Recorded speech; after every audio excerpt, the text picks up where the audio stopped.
Dans sa chambre d'adolescent, il rêvait d'aventures au long cours. Après 16 années de compétition en catamaran de sport qui le mènent aux Jeux Olympiques, Fred Lepeutrec voit aujourd'hui l'avenir sur 3 coques.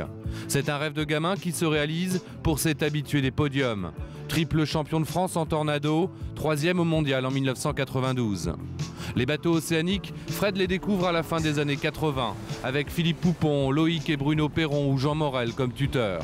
Depuis, Fred Lepeutrec fourbit ses armes entre records de l'Atlantique, course autour du monde et Grand Prix en multicoque. Fred s'est nourri de ses aventures océaniques pour devenir à 36 ans une des plus fines barres entre l'air et l'eau sur le fil du rasoir. Je suis né à Paris, dans le 18e. Et tout mon temps de vacances était breton et plutôt vantais l'hiver et ouatais l'été, puisque mes grands-parents organisaient des vacances pour tous les cousins, dont je suis l'aîné, à Ouate. Il y avait un petit village d'estivants toléré sur la plage, qui étaient des gens qui installaient un campement pour plus ou moins durable, et au moins un mois. Nous, on y passait 2 mois et demi, parce que les vacances scolaires, à ce moment-là, c'était 3 mois, et j'ai passé 2 mois et demi là-bas. Et très vite, une fois qu'on est posé sur une plage pendant tout l'été, l'activité légitime en grandissant, c'est d'aller sur l'eau. Je voulais être marin-pêcheur, ça j'ai vite changé d'objectif dès que j'ai embarqué une fois, à 10 ans, parce que j'étais malade à crever. Et donc ensuite, je me suis fait un peu de dériveur, un peu de planche à voile, enfin tout ce qui peut flotter, quoi. J'ai eu mon dériveur à 10 ans, donc en 75, en 76, il y a eu la grande histoire de Tabarly arrivant dans la brume à Newport, donc ça a été vraiment le déclencheur d'un grand cheminement imaginaire. Je m'imaginais marin solitaire, quoi. À Paris, frustré du manque de mer, je bouquinais beaucoup, donc tous les récits de mer, quand on a 12 ans, 13 ans et qu'on rêve d'être ailleurs, on vit vraiment que les astreintes, donc c'était pas forcément, effectivement, j'étais pas décalé, mais j'étais pas tout à fait à ma place. Très tôt, j'étais convaincu, de toute façon, je vivrais pas à Paris ma vie d'adulte, quoi. Ça c'est sûr.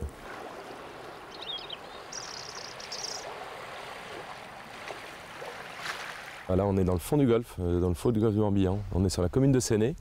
En fait, c'est une bonne relation, une bonne liaison entre la mer et la terre. Et c'est le plan d'eau sur lequel j'ai quand même fait mes premières âmes de bateau, pas de voile, mais de bateau, de pêche, de voyage, de petits voyages. Parce que c'est un dédale d'îles dans lequel on peut se perdre. Et sans aucun risque de se perdre réellement, parce que c'est une mer intérieure, quoi. C'est protégé, il y a rarement de mer, un peu de clapot, beaucoup de courant. C'est un bon endroit où apprendre quelques ingrédients qui fabriquent la navigation à voile.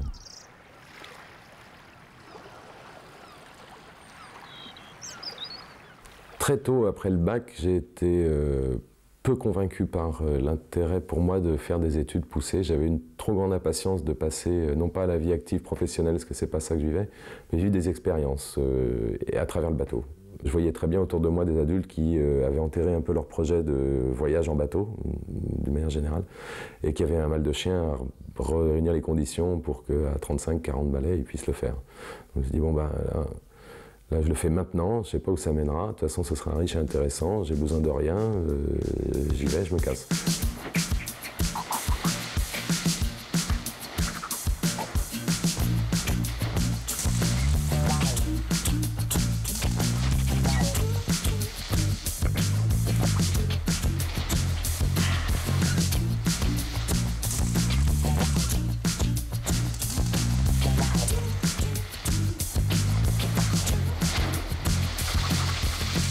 À travers un championnat de France de catamaran de sport où on était en bagarre pour la première place, on a fini seconde, on était en bagarre pour la première, et bien il y a l'entraîneur du moment en tornado qui m'a dit « Est-ce que tu as envie de faire du tornado ?» Je dis « Bah oui, évidemment, mais comment ?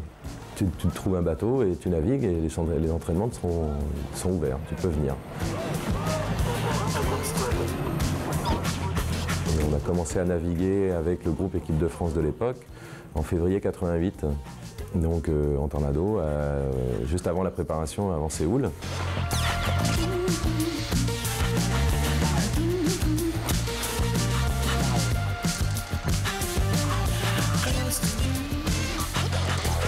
Les 4 ans, c'est vite piégeant, parce qu'il y a un rendez-vous tous les 4 ans.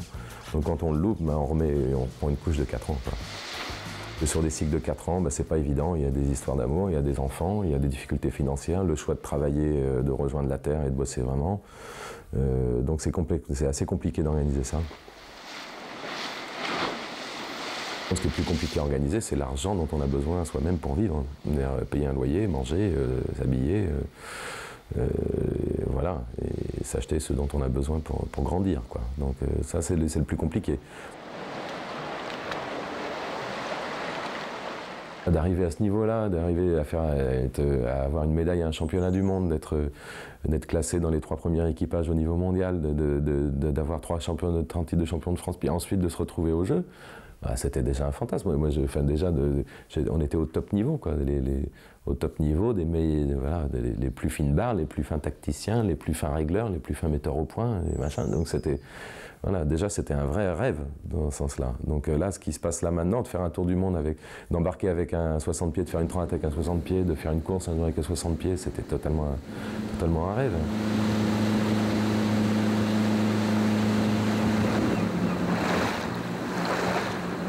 C'est maintenant, je vais être skipper d'un canot comme ça, neuf, construit pour moi, avec les gens.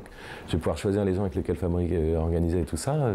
Et parmi toutes ces personnes-là, il y a quelques-uns avec qui j'ai rêvé un jour d'être ensemble sur un gros bateau, de vivre une histoire de gros bateau de course ensemble, quoi. Donc c'est déjà vachement fort. Ce que j'ai formulé comme étant vraiment un rêve proche du fantasme quand j'étais gamin dans ma chambre à Paris, entouré de posters et de bouquins d'aventure, et ça c'est devenu quelque chose que je vis au quotidien.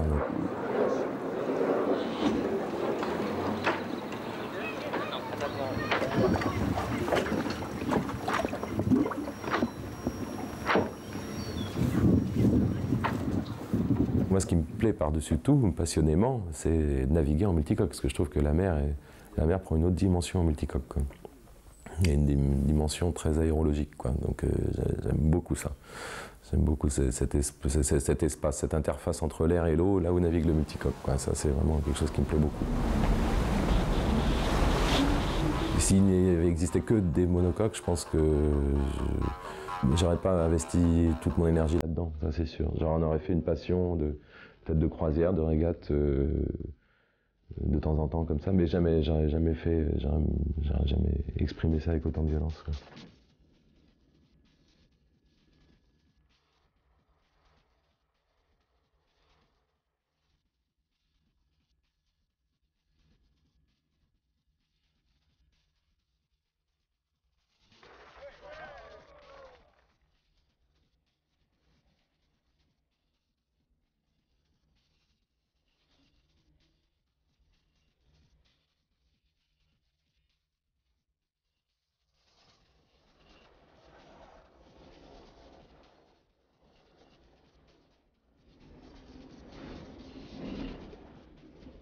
Il y a une vraie volonté affirmée du sponsor de faire de la voile et du 60 pieds. Voilà, ça c'est la grosse différence, mais bon, il y a d'autres sponsors qui l'avaient défini un peu avant aussi, hein. Après, la différence, c'est qu'ils parient sur quelqu'un comme moi, entre guillemets, en devenir, c'est-à-dire une histoire à fabriquer et à raconter, et pas chercher une confirmation par un skipper existant, installé, avec un potentiel élevé, et sur lequel les objectifs auraient été tout de suite des objectifs de résultat aussi.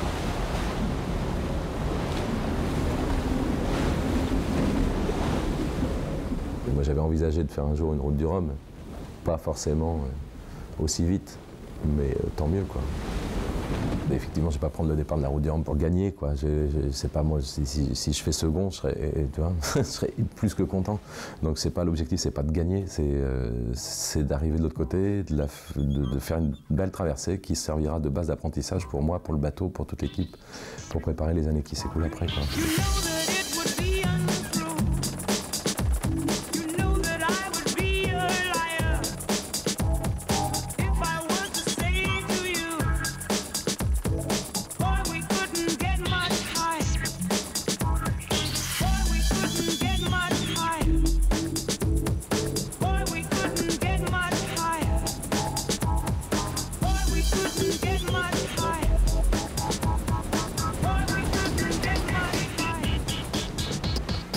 Quand on est sur un gros bateau comme les Hôtels Club, il y a un grand plaisir à barrer un truc comme ça du bout des doigts, parce que la barre était très douce, le bateau était vachement équilibré.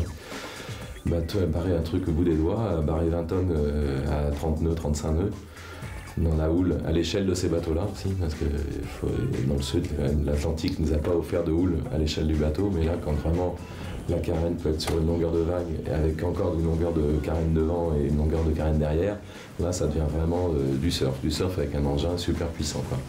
Donc quand j'ai commencé à naviguer un petit catamaran de sport, c'était vraiment ce plaisir là, de garder un bateau sur le fil du rasoir du bout des doigts.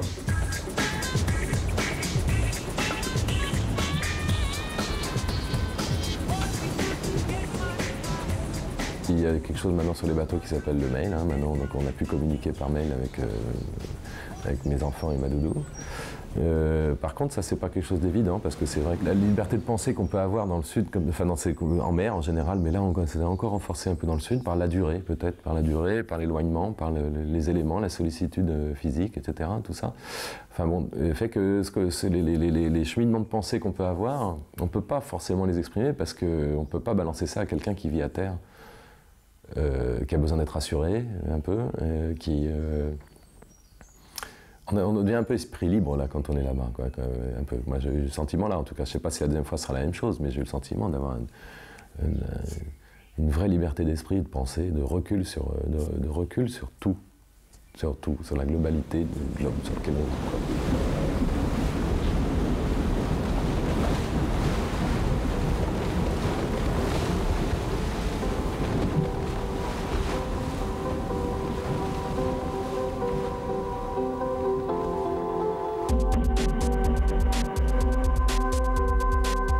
La plus jolie victoire, ouais, je crois que c'est quand même... elles ont toutes une charge émotionnelle différente, mais la dernière, elle est arrivée avec le Med à Marseille, elle était magnifique. À 9h le soir, samedi soir à Marseille, c'était super beau, magnifique. Chargé de plein d'émotions, voilà, beaucoup d'humains, beaucoup d'impatience à retrouver les siens, les autres, se projeter à terre. Et là, avec l'arrivée à Marseille, c'est la terre qui nous a sauté à la figure. Si je devais faire quelque chose comme job, j'aurais pu... de toute façon, ça aurait été une activité passionnelle et j'aurais pu être archi. Le pire souvenir, c'est les frustrations liées à des... par exemple, d'avoir loupé la médaille au jeu, quoi. Les casse-pieds, c'est ceux qui ne croient pas que les choses infaisables, impossibles sont possibles.